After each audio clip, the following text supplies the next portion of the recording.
আছে শুধু একমাত্র 2007 সালে গেজেটে ঢাকা মহানগরীতে 13,500 সিএনজির একটা সিলিং প্রথা এই বিআরটির অসাধু কর্মকর্তা এবং সচিবালয়ের অসাধু কর্মকর্তারা তৈরি করেছিল।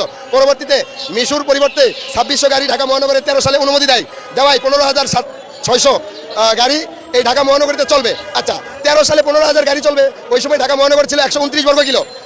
16 সালে যে আপনি 16টা ইউনিয়ন জেলা থেকে কেটে ঢাকা মহানগর বৃদ্ধি করলেন, বর্তমান ঢাকা মহানগর 270 বর্গ কিলো। তাহলে 70 লক্ষ মানুষকে যেই পরিবহন দিয়ে আপনি সার্ভিস দিতেন, আজকে সেখানে 2 থেকে 2.5 কোটি মানুষ বসবাস করে।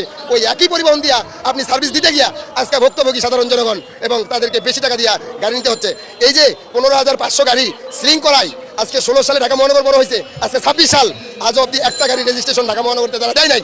আর এই না দেওয়ার কারণে আজকে অটো রিক্সা এই জায়গাটা দখল করেছে। আপনারা জানেন পানি কখনো ধরে রাখা যায় না, সে তার জায়গায় অবশ্যই চলে যাবে। তো এই জন্য চাহিদা কেউ ধরে রাখতে পারে না।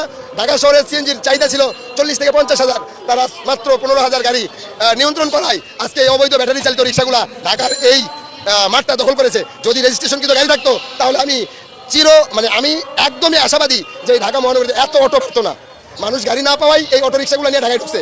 যদি রেজিস্ট্রেশন কিন্তু গাড়ি থাকতো, সরকার রাজস্ব পাইতো হাজার হাজার কোটি টাকা।